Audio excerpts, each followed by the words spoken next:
வணக்கம். இது அரண்சை. நான் தேவாபாஸ்கர். நேர்காணலில் பத்திரிகையாளர், அரசியல் சினிமா திறனாய்வாளர் திரு சுபைர் அவர்கள். வணக்கம். வணக்கம் சார். பார்த்துருப்பீங்க நயன்தாரா, தனுஷ். இதுக்கு முன்னாடி சினிமாவில் இப்படியான விஷயங்கள் எல்லாமே கிசுகிசுக்களாக வரும். ரெண்டு பேருக்கு சண்டை, ரெண்டு ஸ்டாருக்குள்ள பிரச்சனை, குடுக்கல் வாங்கல் பிரச்சனையில இருந்து பொலிட்டிக்கலா நடக்கக்கூடிய பிரச்சனை எல்லாமே ரொம்ப மறைமுகமாக இருக்கும். சொல்லாம சொல்லுவாங்க, இல்ல பொடி வச்சு பேசுவாங்க. இப்படிதான் யூஸ்வலா நடக்கிறது நம்மளால பார்த்துருக்கோம். வெளிப்படையாக நடிகர் தனுஷ் குறித்து ஒரு 3 பக்க அறிக்கையை நயன்தாரா கொடுத்துருக்காங்க. கிட்டத்தட்ட எல்லா சேனல்லையும் பிரேக்கிங் அதுதான் போயிட்டு இருக்கு. என்னென்ன காரணிகள் இருக்குன்றதை அலசுறாங்க. பல உள்ள அர்த்தங்களை வச்சிருக்காங்க. முதல்ல அந்த அறிக்கையை ஆரம்பிக்கும் பொழுது son of Kasthuri Raja, brother of Selvaraghavan சொல்லிட்டு, நீ இந்த பின்னணில இருந்து வந்திருக்கீங்க, நான் அப்படி கிடையாதுன்றத நயன்தாரா டிக்ளேர் பண்றது நம்மளால பார்க்க முடியுது. உங்களுடைய முதல் கட்ட பார்வை அந்த 3 பக்க அறிக்கையை பார்க்கும்போது? இல்ல, இது இன்னைக்கு உச்சகட்ட கோபத்தின் வெளிப்பாடாதான் இன்னைக்கு அந்த அறிக்கையை கொடுத்திருக்காங்க. 2 வருஷமா போயிட்டு இருக்கு இந்த பிரச்சனை. அதாவது நயன்தாரா விக்னேஸ்வரனுடைய திருமணத்தை நெட்ஃபிளிக்ஸ் கம்பெனி அவங்க இப்ப எல்லாம் பண்றாங்க இல்லையா, அவங்க திருமணத்தை மொத்தமா எடுத்து அதை டெலிகாஸ்ட் பண்றதுக்கு ஒரு அமௌண்ட் கொடுத்து அக்ரிமெண்ட் போட்டிருந்தாங்க. அதை எடுத்துட்டாங்க. ஆனா எடுத்ததுக்கு பிறகு அவங்களுடைய காதல் ஆரம்பித்தது நானும் ரவுடி தான் படத்துலதான் அவங்களுக்கு காதல் ஆரம்பிக்குது. அதுக்கு பிறகு அங்க இருந்தா ஸ்டார்ட் ஆகுது. அப்ப அந்த திருமணம் சார்ந்த விஷயத்துல அதுல இருந்து ஆரம்பிப்போங்கிற மாதிரி அவங்க பிளான் பண்ணி அதை படத்துல யூஸ் பண்ண சில காட்சிகள், பிஹைண்ட் தி சீன்ஸ், அப்புறம் ஸ்டில்ஸ் எல்லாம் பயன்படுத்திட்டு அதை ரெடி பண்ணிட்டாங்க 2 வருஷத்துக்கு முன்னாடி. அவங்க ரெடி பண்ண டாக்குமெண்ட்ரி எல்லாம் போட்டு ரெடி பண்ணிட்டாங்க. டாக்குமெண்ட்ரியா கிடையாது, ஃபர்ஸ்ட் ஓகே, அது ஒரு வெட்டிங் ஆல்பம். ஆக்சுவலா ஒரு வெட்டிங் ஆல்பமாக 2 வருஷத்துக்கு முன்னாடி நெட்ஃபிளிக்ஸ்ல வர வேண்டியது, அவங்க திருமணமானவனே. Okay okay. அது என்ன ஆச்சுன்னா, இந்த மாதிரி படங்களை, இந்த மாதிரி விஷுவல்ஸ், இந்த மாதிரி பிக்சரு, சில ஆடியோ ட்ராக்ஸ் எல்லாம் எடுத்து இதுல பயன்படுத்தினால தனுஷ் நான் என்ஓசி கொடுக்க மாட்டேன்ட்டாரு. தனுஷ் தான் நானும் ரவுடி தான் படத்தோடைய ப்ரொடியூசர், ப்ரொடியூசர். அதனால நான் என்ஓசி கொடுக்க மாட்டேன்ட்டாரு. ஒரு பெரிய அமௌண்ட் கேட்கிறாரு. அதுக்குள்ள இவங்க 2 பேருக்குள்ள வார்க்கிங் போயிட்டே இருக்கு. அதுக்கு 2 குழந்தை பிறந்துருச்சு. குழந்தை பிறந்தவனே இப்போ அதை அப்படியே நம்ம இது பண்ண முடியாது, டெலிகாஸ்ட் பண்ண முடியாது. அப்ப இதை மாத்திடுவோம், இதை டாக்குமெண்ட்ரியா மாத்துவோம். உடனே இதை கேரளாவில கிளம்பி வர்ற மாதிரி, அங்க ட்ரை பண்ற மாதிரி, இங்க வந்த மாதிரி நயன்தாராவுடைய அந்த ஜேர்னியவே மாத்திட்டாங்க. மாத்தி டாக்குமெண்ட்ரியா மாத்திட்டாங்க. வெட்டிங் ஆல்பம் டாக்குமெண்ட்ரியாக மாற்றப்பட்டது. எண்டுல மேரேஜ் அப்படிங்கிற மாதிரி டாக்குமெண்ட்ரி முடிச்சிட்டாங்க. நம்ம அங்க கேரளாவில் அவங்களுடைய ஃப்ரெண்டு, சொந்தக்காரவங்க, சென்னைக்கு அம்மா கூட பேசி, ஆமா, எல்லாரையும் போட்டு ஒரு ட்ரெய்லர் ரிலீஸ் பண்ணியிருந்தாங்க. எண்டுல அவங்க கல்யாணம் பண்ற மாதிரி. இந்த கல்யாணத்துக்கு முன்னாடி ஒரு போர்ஷன்ல இந்த இவங்க நானும் ரவுடி தான் அதில் கலந்துக்கிற மாதிரியான ஒரு 3 நிமிஷம் ஏதாவது அந்த ஒரு ஃபுட்டேஜ் யூஸ் பண்ணியிருக்காங்க போல. அது கடைசியில் ட்ரெய்லர் வந்த பிறகு தனுஷுக்கு தெரிஞ்சு இப்போ வக்கீல் நோட்டீஸ் கொடுத்து அனுப்பிச்சிட்டாரு. லீகல் நோட்டீஸ் அமைச்சு 10 கோடி ரூபா கொடுத்தா தான் நீங்கள் ரிலீஸ் பண்ணலாட்டு நான் கோர்ட்டுக்கு போவேன், கோர்ட்டுக்கு போயிட்டார்.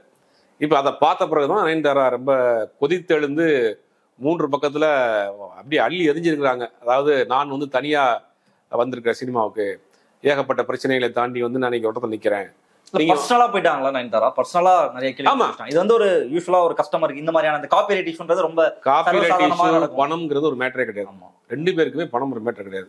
நயன்தாராவுக்கு தனி ஜெட்டே இருக்கு. தனுஷ் இன்னைக்கு தனுஷினுடைய ஒரு படத்துக்கு 50 கோடி ரூபா வாங்குறாரு. தனுஷினுடைய லைனப் பாத்தீங்கன்னா 10 படத்துக்கு மேல அவர் கையில் வச்சிருக்காரு. 2 படம் டைரக்ட் பண்ணிட்டு இருக்காரு. பணம்ங்கிறது இங்க ஒரு மேட்டர் கிடையாது. நயன்தாரா, விக்னேஷ் சிவன், தனுஷ் இந்த 3 பேருக்குள் நடக்கக்கூடிய ஒரு பிரச்சனை. அது நானும் ரவுடி தான் படத்துல இருந்தப்ப ஆரம்பிச்ச பிரச்சனை. அது வளர்ந்து போய் இன்னைக்கு கடைசியில இந்த பணம்ங்கிற ஒரு விஷயத்துல வெளியில நிக்குது. பட் நயன்தாரா போட்டு உடைச்சிட்டாங்க. தனுஷ் அவரை ரசிகர்கள்ட்ட அப்பாவியா காமிச்சிருவாரு, ஆனா அவர் ஒரிஜினல் கேரக்டர் இதுதான் அப்படின்னு அந்த மாதிரி போட்டு உடைச்சாரு. பத்திரிகையாளர்களுக்கும் நிறைய தெரியும் தனுஷினுடைய ஒரிஜினல் கேரக்டர் என்ன, அவர் எப்படி ஸ்டேஜில் எப்படி பேசுவாரு, ஷூட்டிங் ஸ்பாட்ல எப்படி பேசுவாரு அப்படிங்கிறது, அவர் எப்படி நடந்துக்குவாருங்கிறது பெரும்பாலான ஆட்களுக்கு தெரியும். அதெல்லாம் நீங்க அந்த மாதிரி ரசிகர்களை ஏமாத்துற, அப்பாவி மாதிரி ஏமாத்துற மாதிரி என்ன ஏமாற்ற முடியாது. நீங்க நீதிமன்றத்துல அவங்களோட லீகலா நீங்க ஜெயிக்க முடியும், கடவுள் மன்றத்துல இது பண்ண முடியாது அப்படி இப்படின்னு பயங்கரமா இது பண்ணிட்டாங்க. நான் எந்த பின்புலமும் இல்லாம வந்தேன். நீங்க கஸ்தூரிராஜாங்கிற ஒருவருடைய பையனாகவும் செல்வராகவனுடைய சகோதரராகவும் நீங்க சினிமாவுக்குள்ள இத்தனை விதமான இதோட வந்திருக்கீங்க அப்படின்ற மாதிரி அவங்களுடைய ஆதங்கத்தை கொட்டி தீர்த்திருக்கிறாங்க. இது நயன்தாரா பாயிண்ட் ஆஃப் வியூல இருந்து பாக்குறப்ப அது சரியாக இதான் இருக்கும். தனுஷின் தரப்புல இருந்து பாக்குறப்ப, வெளியிருந்து பாக்குறப்ப தனுஷின் மேல ஒரு குற்றச்சாட்டு இருக்க மாதிரி தெரியும். 3 செகண்ட் இதுக்காக 10 கோடி கேட்டாங்க. ஆனா இவங்க 2 பேருக்குள்ள நடந்திருக்கு இல்லையா, அது என்னங்கிறது யாருக்குமே தெரியும். என்னதான் பிரச்சனை, என்னதான் ஒரிஜினல் பணம்ங்கிறது ஒரு மேட்டர் கிடையாது. பணம்ங்கிறது ஒரு மேட்டர் கிடையாது. இவ்வளவு பணம் தனுஷும் கேட்க மாட்டாங்க. இவங்க நீங்க வைர ரீதிங்க பார்த்து ஒரு வார்த்தை கூட, ஜெர்மன் வார்த்தை கூட போட்டிருக்காங்க. அது மத்தவங்களுடைய சந்தோஷம், அடுத்தவருடைய சோகத்தை பார்த்து சந்தோஷப்படக்கூடிய ஒரு கேரக்டர். சேடிசம்ங்கிறத சொல்லாம அதை வந்து வேற ஒரு லாங்குவேஜை தேடி கண்டுபிடிச்சுங்க அப்படிங்கிற மாதிரி நிறைய போட்டிருக்கிறாங்க. இப்ப நயன்தாராவினுடைய கிராஃப்ட் எடுத்துக்கிட்டீங்கன்னா யார் எந்த பேக்ரவுண்டும் இல்லாம வந்தாங்க. ஆரம்பத்துல சரத்குமார், ரஜினி போன்ற பெரிய ஹீரோவோட நடிச்சுட்டு, அதுக்கு பிறகு சிம்பு இந்த மாதிரியான ஆட்கள் நடிச்சு, அதுக்கு பிறகு ஒரு ஸ்டேஜில் ஃபீல்டே இல்லை. ராஜாராணி படத்துக்கு முன்னாடி பொருளாதார ரீதியாக பெரிய லாஸு, ஒரு சில அஃபரில் வந்து பணத்தை இழந்து, தன்னுடைய கேரியர் இழந்து, ஒட்டுமொத்தமாக நயன்தாரா அவ்வளோதான் அப்படின்னு நினச்சிட்டாங்க. அந்த மாதிரி ஒரு சுச்சுவேஷனில் வேற எந்த நடிகையாக இருந்தாலும் வேற ஒரு முடிவை தான் எடுத்திருப்பாங்க. சினிமாவில் அப்படி தான் எடுத்திருக்காங்க நிறைய பேர். ஆனால் அதையும் ஓவர் கம் பண்ணி திருப்பி ராஜாராணிக்கு பிறகு ஒரு பெரிய லேடி சூப்பர் ஸ்டார்ன்றாங்க, தெலுங்குல பண்ணாங்க, மலையாளத்தில் பண்ணாங்க, பெரிய பெரிய படங்கள் பண்ணி ஒரு பெரிய இடத்துக்கு போயிட்டாங்க. அடுத்து ஒரு ஒரு ஒரு ஃபேமிலி லைஃபையும் செலக்ட் பண்ணிட்டாங்க.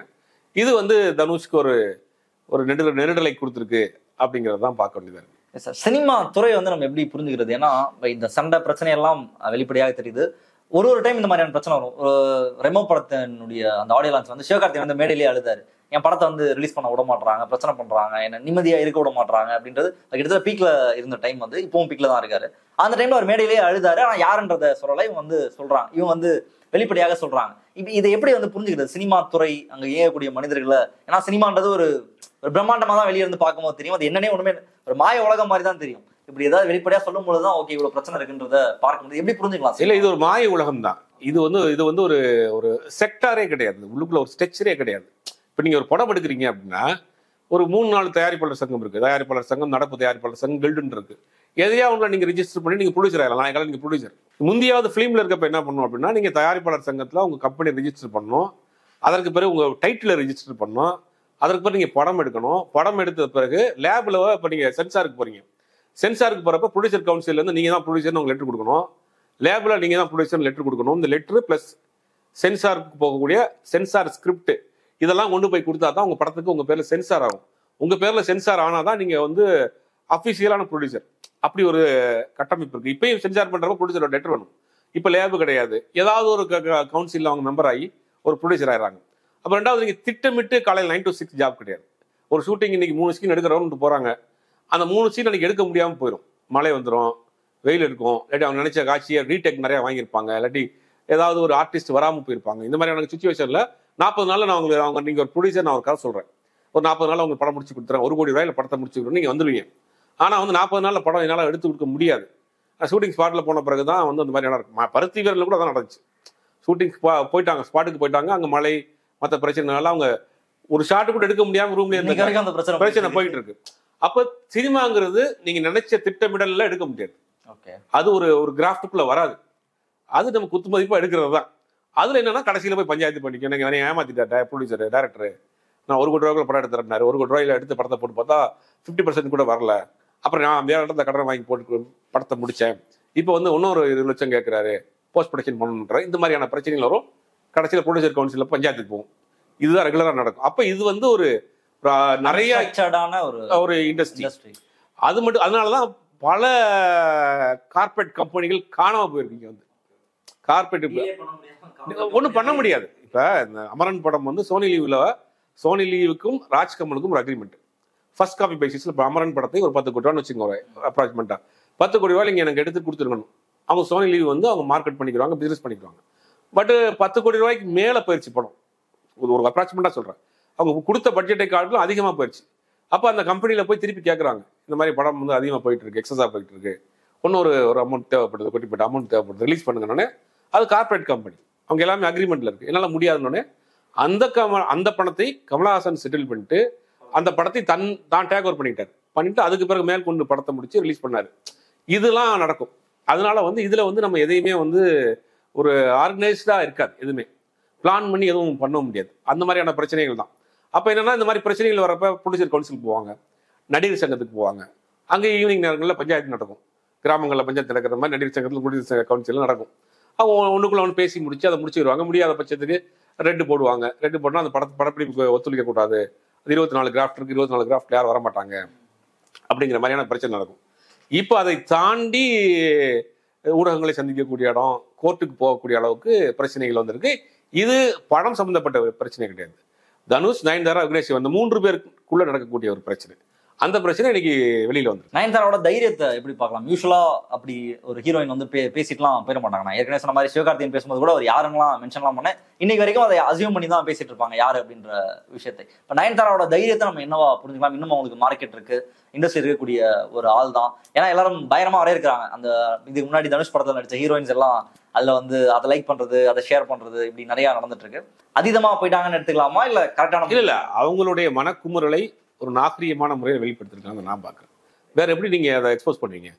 2 வருஷம் நடக்கிற பிரச்சனை, ரிலீஸ் டேட் அனௌன்ஸ் பண்ணியாச்சு, இப்போ போய் 10 கோடி ரூபாய் போடுறீங்க அப்படின்னா அவங்களுடைய மனக்குமுறலை இப்போ ஓப்பனாக சொல்லணுங்கிறதுக்காக சொல்லியிருக்காங்க. நயன்தாராவினுடைய மன தைரியத்தை நம்ம எப்படி பார்க்கணும்னா, அவங்க 2-3 அஃபரில் இருந்தாங்க சினிமாவில், நல்லா தெரிஞ்சு எல்லாருக்குமே தெரிஞ்ச விஷயம் தான். ஒன்றில் விழுந்தாலே திருப்பி எதிர்ச்சி வர்றது ரொம்ப கஷ்டம். அது அந்த சினிமா நடிகைகளை பொறுத்த வரைக்கும் அவங்க தங்க கூட்டில் இருக்கக்கூடிய கிளி. அவங்க ஒரு சின்ன விஷயமா இருந்தால் கூட பட்டுன்னு உலகமே ரசிக்கும். ஆனால் இவங்க ஒருத்தர் ரசிச்சுக்கிட்டு இருப்பாங்க. அது கிடைக்காத பட்சத்தில் அவங்க வந்து என்ன எக்ஸ்ட்ரீம் எது கொண்டாலும் போயிடுவாங்க. எத்தனையோ நடிகையினுடைய வாழ்க்கை அப்படிதான் நடந்துச்சு.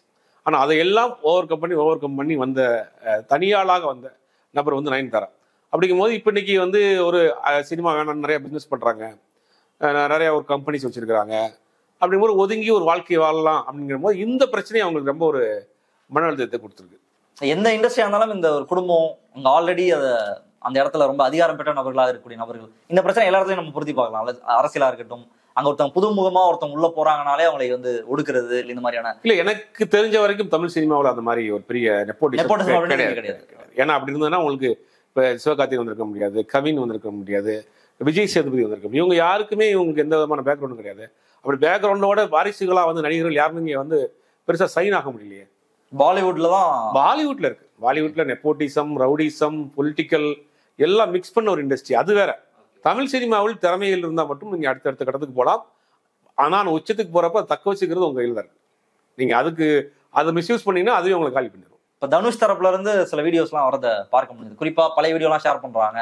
எப்படி விக்னேஸ்வனுக்கு வந்து வாய்ப்பு அவர் கொடுத்தாரு, விஐபி படத்துல ஒர்க் பண்ணிட்டு வாய்ப்பு கொடுத்தாரு அவர் தான்.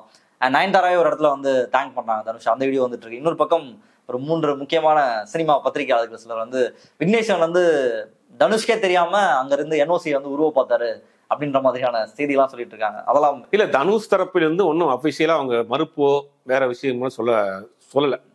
அது சொன்ன பிறகுதான் தெரியும். இப்ப ஆரம்பத்துல 2 பேரும் நட்பா இருந்தாங்க, வாய்ப்புகள் கொடுத்தாங்க அப்படிங்கிறதெல்லாம் உண்மைதான், மாற்றுக்கிறது கிடையாது. அப்போ ஒரு காலத்துல அவங்க நட்பா இருந்தப்ப இன்னைக்கு இல்லையே. அப்ப இந்த இடைப்பட்ட கேப்புக்கு என்ன காரணம், அதெல்லாம் பார்க்க வேண்டியது இருக்கு. இப்போ 2 பேரும் இப்ப எம்ஜிஆரும் கலைஞரும் ஒன்னாதான் இருந்தாங்க, பிரிஞ்சு போய் கட்சியே ஆரம்பிக்கலையா? அப்ப ஒன்னா இருந்ததை வந்து நம்ம திருப்பி பேசிட்டு இருக்கோம். அப்ப அங்க ஒரு பிரச்சனை நடந்திருக்குல்ல.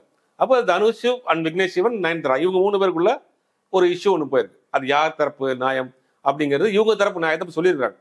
இதே தனுஷ் வெளிப்படையா அதை பேசினாதான் அது நான் என்னுடைய தரப்பு நியாயம் அப்படிங்கிறத பார்க்கணும். ஓவராலா பாக்குறப்ப இப்ப நயன்தாரா பக்கம் தான் சரியா இருக்கு அப்படிங்கிற மாதிரி தான் நம்ம தோணுது. என்ன தோணுது? இறுதியா ஒரு கேள்வி. நயன்தாரா முக்கியமா தெரிவிச்சிருந்தது அந்த ஆடியோ லான்ச் தான். எனக்குமே அந்த ஆடியோ லான்ச்ல நிறைய பிரச்சனை இருக்கு. எல்லா நடிகர்களும் வந்து ஆடியோ லான்ச்ல ஒரு அரசியல் மேடையா பயன்படுத்துறது, அதுல மக்கள்கிட்ட ஃபேன்ஸ் கிட்ட பேசுறதெல்லாம் ஒரு ஒரு கலாச்சாரமா மாறிடுது ரீசென்ட் பாஸ்ட்ல வந்து. அதுலதான் ரொம்ப குறி வச்சு சொல்லியிருக்காங்க, நீ வந்து ஆடியோ லான்ச்ல காசு சொல்ல போறடா அப்படின்ற மாதிரி சொல்லியிருக்காங்க. இல்ல, தனுஷ் தான் இந்த ஸ்டைல் ஆரம்பிச்சு விட்டது. தனுஷ் தான் வந்து பத்திரிகையாளர் சந்திக்கிறப்ப ஒரு பவியமா, தனக்கு ஒண்ணுமே தெரியாத மாதிரி, தான் ஒரு அப்பாவி மாதிரி அப்படி காமிச்சுக்கிட்டு ஒரு சிம்பத்தியை கிரியேட் பண்ணக்கூடிய வேலையை தனுஷ் தான் இந்த இண்டஸ்ட்ரியில் ஆரம்பிச்சு விட்டது. அதுக்கு முன்னாடி ஆடியோ லான்ச் எத்தனையோ ஆடியோ லான்ச் நடந்திருக்கு, எத்தனையோ பூஜை நடந்திருக்கு. ரஜினிகாந்த், கமலஹாசன், விஜயகாந்த்லாம் சர்வசாதாரணமா வருவாங்க, பத்திரிகையாளர்கிட்ட பேசிட்டு இருப்பாங்க, உட்காந்துருப்பாங்க, யதார்த்தமா இருப்பாங்க. ரஜினிகாந்த் அவர்லாம் தலைக்கு டை கூட அடிக்க மாட்டார், அப்படியே வந்து நிற்பார். பொது மேடைகள் அப்படித்தான் பேசுவாரு. ஆனா அரசியல் 96க்கு பிறகு அது அரசியல் மேடையா பயன்படுத்தப்பட்டது, அரசியல் பேசக்கூடிய இடமா இருந்துச்சு. ஆனா இந்த மாதிரி தன்னை ப்ரொமோட் பண்ணிக்கிறது, ஒரு சிம்பத்தியை கிரியேட் பண்றது, தான் ஒரு அப்பாவி மாதிரி காமிச்சுக்கிற வேலைகளே வந்து தனுஷினுடைய வருகைக்கு பிறகு நடந்துச்சு. அதை இன்னைக்கு சிவகார்த்திகேயன் ஃபாலோ பண்றாரு, கவின் ஃபாலோ பண்றாரு. இந்த 3 பேரும் நீங்க பாத்தீங்கன்னா தெரியும். ஒரு பத்திரிகையாளர் சந்திப்பா இருக்கட்டும், 1-to-1 ஒன்னா இருக்கட்டும், அவங்க வந்து தன்னை வந்து ஒரு பெரிய ஒரு அப்பாவி போல, உலகத்துல எனக்கு எதுவுமே தெரியாதது போல ஒரு இதை தோற்றத்தை கிரியேட் பண்ணிடுவாங்க. அதைத்தான் அவங்க சொல்றாங்க. நீங்க அடுத்த ஆடியோ லான்ச்ல இதை பத்தி தான் பேசுறீங்க, அதுக்கு உங்களுக்கு கண்டெக்ட் கொடுத்துட்டேன், உங்க ரசிகர்கள் மாதிரி நீ அப்பாவியா நீ நடிச்சுக்க. முழுக்க ரசிகர்களே எச்சரிக்கிற மாதிரியே இருந்துச்சு. ஆமா, தனுஷை நான் பார்த்து நடந்துக்க தனுஷ் அப்படிங்கிற மாதிரி. இது எனக்கு என்ன பொறுத்த வரைக்கும் நயன்தாரா அது தேவையில்லைன்னு நினைக்கிறேன். அவருடைய கேரியரை பத்தி நீங்க விமர்சனம் பண்ண வேண்டிய அவசியம் கிடையாது. நீங்க உங்களுக்கும் அவருக்கும் தனிப்பட்ட முறையில் நடந்திருக்கு. ஒரு விஷயத்தை வந்து நீங்க 10 கோடி ரூபாய் கேட்டிருக்காருன்றதுனால ஒரு சில வார்த்தைகளை நயன்தாரா அதை தவிர்த்திருக்கலாம் அப்படிங்கிறதா என்னுடைய இது. உங்களுக்கு 2 பேருக்குள்ள நடந்த பிரச்சனையை உங்களுடைய கேரியரை ஏன் உள்ள இழுத்து வர்றீங்க?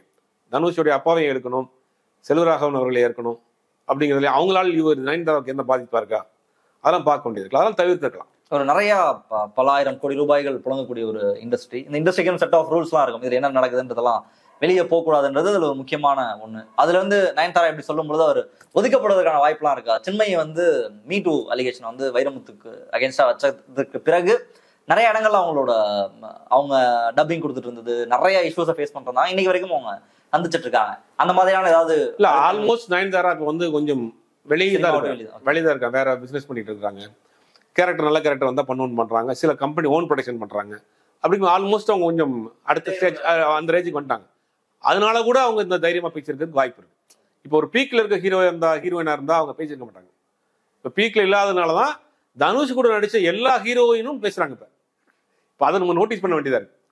தனுஷ் கூட நடிச்ச எல்லா ஹீரோயும், கமலஹாசன் அவருடைய மகள் இதுக்கு ஆதரவு தெரிவிக்கிறாங்க, லைக் போடுறாங்க. அதற்கு பிறகு பாத்தீங்கன்னா நம்ம பார்வதி நாயரா இருக்கட்டும், பலரும் வந்து இதை வந்து ஷேர் பண்றாங்க, லைக் பண்றாங்க, இதுக்கு ஆதரவா பேசுறாங்க, சப்போர்ட்டா பேசுறாங்கன்னா அப்போ தனுஷ் கூட இவங்க எல்லாத்துக்கும் ஒரு லிங்க் என்னன்னா தனுஷ் கூட நடிச்சிருக்காங்க. அதையும் நம்ம கனெக்ட் பண்ணி பாக்குறப்ப ஏதோ சம்திங் ராங் மிஸ் ஏதோ ஒன்று இருந்திருக்கு அப்படிங்கிறது மட்டும் தெரியுது. பல முக்கியமான விஷயங்களை தெரிவிச்சிருக்கீங்க. மக்கள் பார்த்து என்ன சொல்றாங்கன்னு பார்ப்போம். இந்த தினம் நிகழ்ச்சியை கலந்து உங்களுடைய கருத்துக்களை பகிர்ந்தமைக்கு ரொம்ப நன்றி. மற்றவர்கள் சந்திப்போம். நன்றி, வணக்கம். அரண்சை நண்பர்களுக்கு வணக்கம். அரண்சை ஊடகம் சுயேட்சையாக இயங்குவதற்காகவே உருவாக்கப்பட்டது. நாம் செய்கிற வேலை உண்மையிலேயே மக்களுக்காக செய்கிறோம் என்பதை நீங்கள் நம்பினால், வாய்ப்பு இருந்தால் இந்த ரேசர் பே கியூஆர் கோடுக்குள்ளே நீங்கள் வந்து அதை ஸ்கேன் பண்ணி எங்களுக்கு உங்களால் இயன்றதை விருப்பம் இருந்தால் ஆதரவு தெரிவிக்கலாம்.